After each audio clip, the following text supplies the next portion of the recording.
Beautiful day, y'all. Hi, I'm Julie Marshall. This is Mama's Farm Living Sober. More on the living sober side, but sometimes the farm will come up here and hang out with me. That's chickens. So I have 27 years sober, 37 years off methamphetamines, 16 months caffeine free, 17 months. Yeah, and I'm autistic. I'm ADHD strong and ODD strong. Those are my two predominants, but I have a lot of underlying stuff too. Uh, the fidgeting, the outbursts, the sensory overloads. I suffered a lot from a lot of it. However, God has a way of turning that around. But it does take work because you got to work on yourself. Your triggers are a lot within yourself as well as from the outside world. Your buttons are too sensitive. So, I explain that now because I'm also going to be consuming my medicine periodically, maybe while I'm doing this. I have not done it enough yet this morning. I have not had my medicine yet this morning, but I need to read, and I'm running out of time before I have to go to work. I was up for hours this morning on Fox Alert, and I had to take a nap, and I'm still tired. Oh, so excuse me. There's that. And that, if y'all don't realize, some of you may not know and realize that a lot of times when you yawn, it's a stress relieving yawn. You're relieving stress. Much like a dog will yawn when they're stressed. Same. Okay. We all do it. It's a mammalian thing. So. And apparently, Lay just laid her egg. Lay. Did you lay? Did lay? Did lay? It became very difficult after Creme left. It was just Brew and Lay. It didn't quite work right. I always got the names kind of confused. Lay, you gonna get some water? Don't know. Let him get some water. Drink your water. Don't you. You lay down. Thank you. Oh my goodness. Okay, so let's talk about hope. I'm going to talk about step 6. We're going to go over John chapter 5, scriptures 1 through 15, and that Jesus heals a lame man.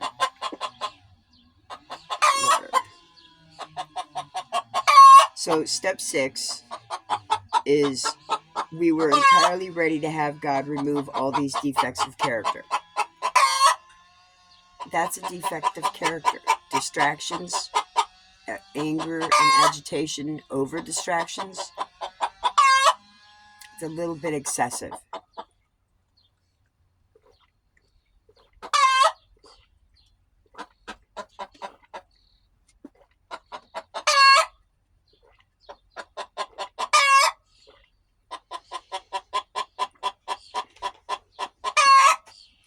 Your day will not always be peaceful. There will always be outside distractions.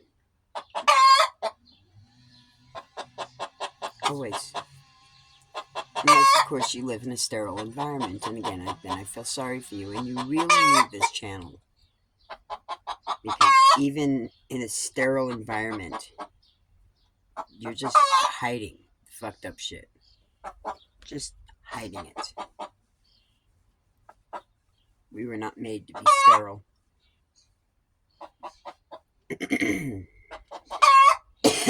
Okay, so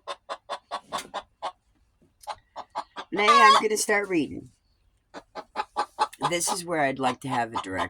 So I'm not exactly sure where the mic is on that, but I'd like to get a directional. I have issues with the whole mic thing, but having a directional block, yeah, I think I'd be good with that. Okay, so afterward, Jesus returned to Jerusalem for one of the Jewish holidays. Inside the city, near the sheep gate, was the pool of Bethesda, or Bethesda. Bethesda.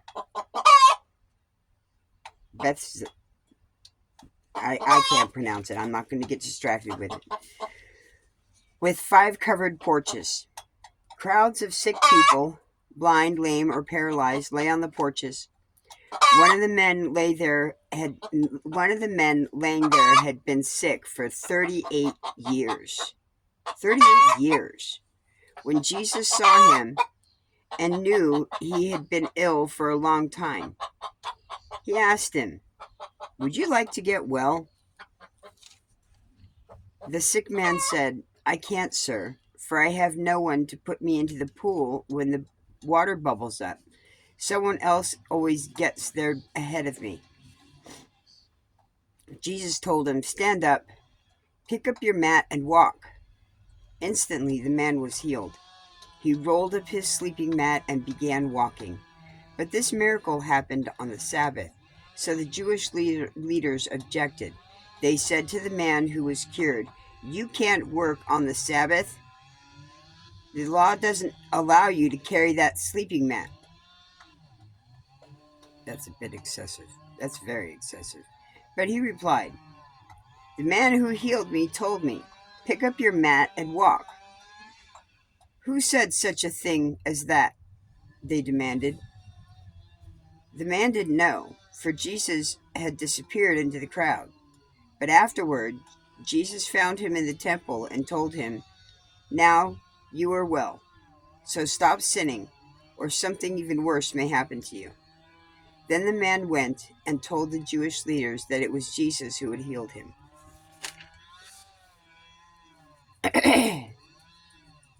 How can we honestly say that we are entirely ready for God to remove our defects of character? If we think in terms of all or nothing, we may get stuck here because we will never feel entirely ready. It is important to keep in mind that the 12 steps are guiding ideas. No one can work them perfectly. Our part is to keep moving, to get as close as we can to being ready. In Jesus' day, there was a pool where people went, hoping to experience miraculous healing. One of the men lying there had been sick for 38 years. When Jesus saw him and knew he had been ill for a long time, he asked him, "Would you like to get well?" "I can't, sir," the sick man said, "for I have no one to put me into the pool when the water bubbles up. Someone else always gets there ahead of me." Jesus told him, "Stand up, pick up your mat, and walk." Instantly, the man was healed. He rolled up his sleeping mat and began walking. This man, that was John 5, 5 and 9, or 5 through 9. This man was so crippled that he couldn't go any further on his own. He camped as near as he could to a place where there was hope for recovery. God met him there and brought him the rest of the way. For us, entirely ready may mean getting as close to the hope of healing as we can in our crippled condition. When we do, God will meet us there and take us the rest of the way.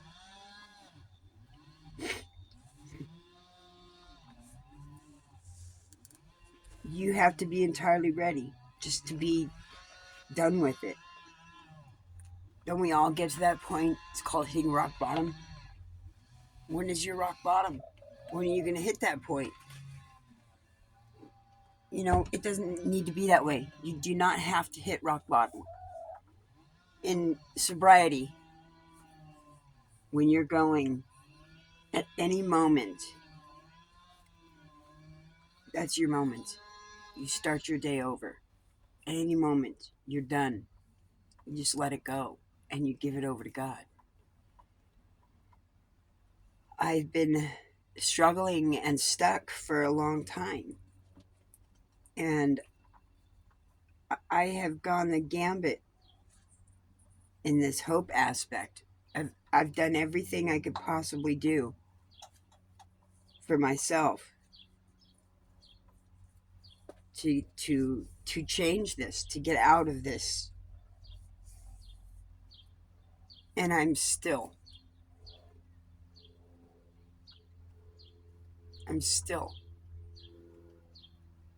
trying to get to that.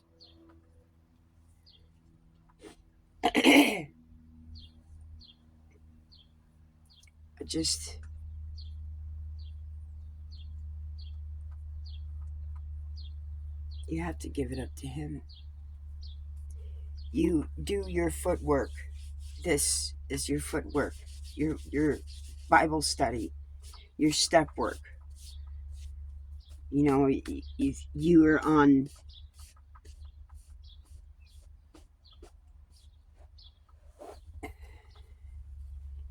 if you're on the step one, just admitting that you are powerless over your sin, powerless over your drinking, powerless over your drugs, powerless over your sex addiction, your gambling addiction.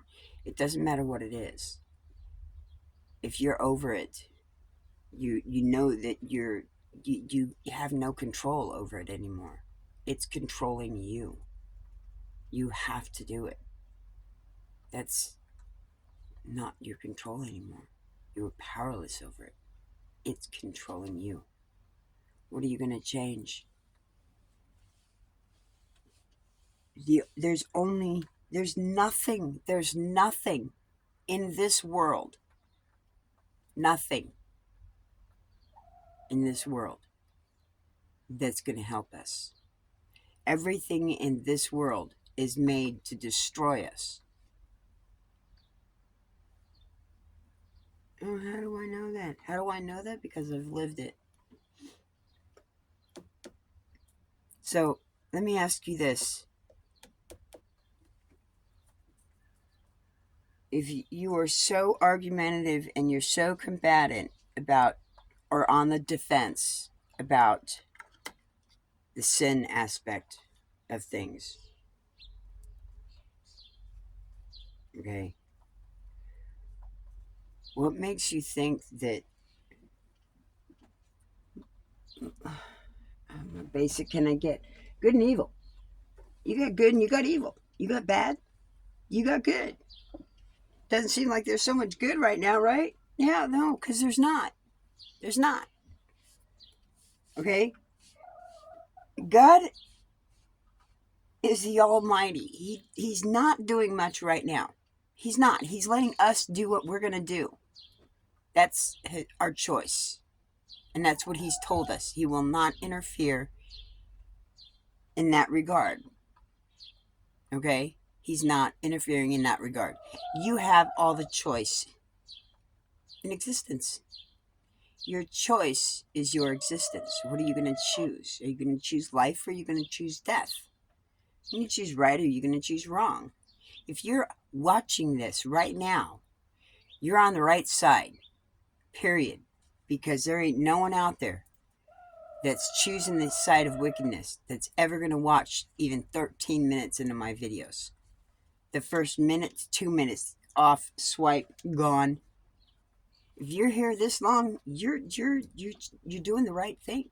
You've chosen the right thing. You've chosen the right path. And I'm here to teach you how to get on with it.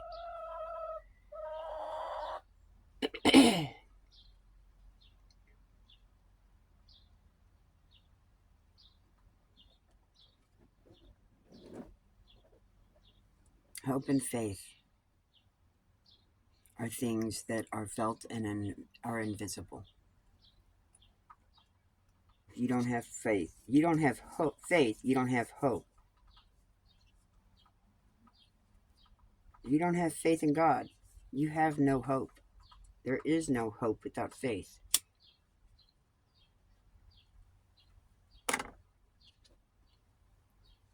This is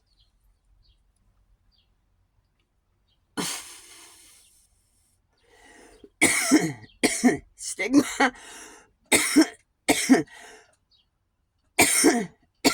Yes, of course, because that's what Christianity is. It's a stigma. It's a push and belief with stigmas attached to it. God didn't say smoking was a sin. God didn't say marijuana was a sin. Humans said marijuana was a sin. God said to consume all things that produce seeds and everything in moderation. Everything in moderation. Moderation means amount control. If it's a bad thing, you don't consume very much of it. Okay? If it's a good thing, yeah, but in moderation again. Some things will make you sick in consuming it too much. So, this is not a sin. The narrow minded thinking that you put on it, maybe pushing the boundaries, his boundaries. Why? Because he said, with me, all the laws are gone. The forgiveness is given through me alone. And through God, you will only get to him through me and the forgiveness that I have given by shedding my blood for you. So, what he has done and what he has gone through for us is way more than you could ever imagine.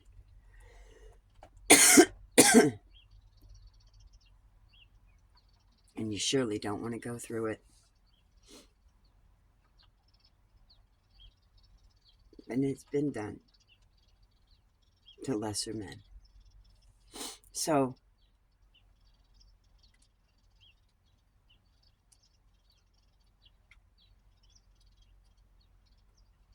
our seasons of pain and suffering, they may be allowed because there's something involved in it that's to be learned. Always. Always. I beat myself up when I was younger physically by doing the things that I chose to do, being in the physical body condition that I was in, inherent to, that I was not really fully aware of. My ignorance was my bliss and my demise because I felt it as I got older. Now I'm feeling better, way better, way better. I'm moving on into a different phase of my life. However, in that phase, in my loneliness, is it not my own single loneliness, my solitary loneliness? No, it's not. My own distractions, yes, and that's my own internalizing with that external distraction because I really don't know who's using the chainsaw, and I'm highly curious as to who's using the chainsaw. And I would assume it's coming from that other direction, that's bouncing off the fence in the house over here. Am I thinking, overthinking? No, it's how fast my brain works. It's what it does. I'm sharing it. I'm sharing my experience. Hello, that's my experience. My strength is that I know it'll eventually stop, and I've got more control with myself because I'm able to continue to talk to you and explain to you what's going on. And it will stop. That's my hope. And no, it will stop because I'll only get so far. Either A, running out of battery, or B, running out of gas, or C, accomplishing what they're set out to do.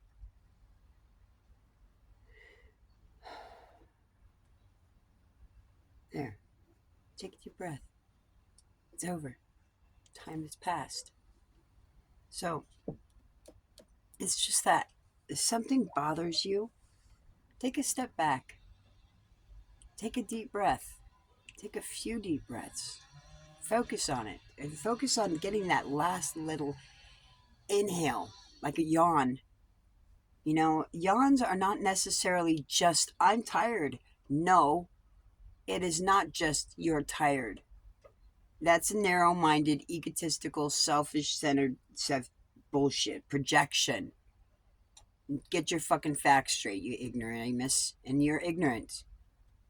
And that yawns are not just about being tired. Okay? It is also about a lack of oxygen. If your body has a lack of oxygen, it needs to gain more oxygen quickly. It's called yawning. Your body will say, I need oxygen fast. You better yawn. I need breath. I need oxygen, man. I need oxygen. I need oxygen. I'm oxygen deprived. Or you're under stress and your brain needs a boost of oxygen to help you get through that stress or get down from that stress. You know, adrenaline. You get an adrenaline rush. You get done with that, you start yawning. Yeah, because your body needs that oxygen. After all that fucking adrenaline rush, you got spent up a lot of fucking oxygen you had. And then you need to recharge in that oxygen. Your brain starts making you do it. That's called yawning. Or taking a rest where you have a full body relaxation mode and a brain recovery so that your body can actually recoup in the oxygen that you just spent it up on because you were a dumbass overexerting your body that you shouldn't have done. Because your body's not capable of that. But you're going to push it to the extreme. Sorry. So, 21 minutes and I'll wrap this up. I don't know what you're doing in your life. I have no idea. I can't even imagine. Because I know the shit that I've gone through, and quite frankly, I don't necessarily wish that upon anybody, but I know a lot of y'all are going through it. Dealing with it. Every day. That's part of life in this world. Before we leave it. But that's what the basic instructions for leaving Earth is. Before leaving Earth. So, yeah, I could wait. Yeah.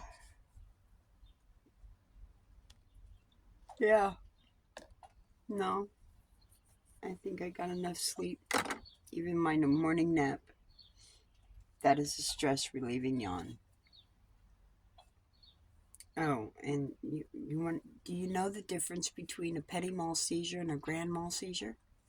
A grand mal seizure is when the full body convulses and every muscle in the body tenses up and it's a full body grand mal. Petit mal is just in the brain. Your brain will shut down and your eyes will fix on one particular spot.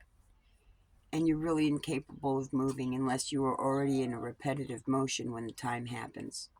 If you are already in a repetitive motion, more than likely it'll stay in that motion, but it might stop. But you yourself, your brain, your eyes, your mental function is kind of shut down. And you can hear things sometimes if you're aware of it, you're semi-aware of it.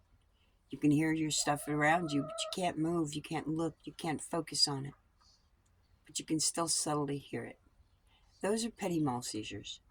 That's a brain seizure that's a little bit different than the grand mal seizure, which is full fucking body. So, I have learned how to work through them.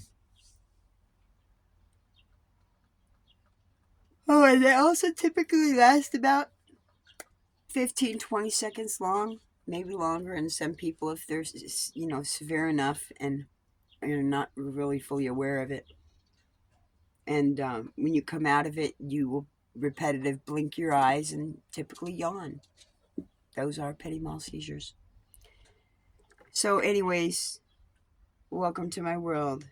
Y'all have a beautiful day. Give yourself a hug. I know you need it. We all need it.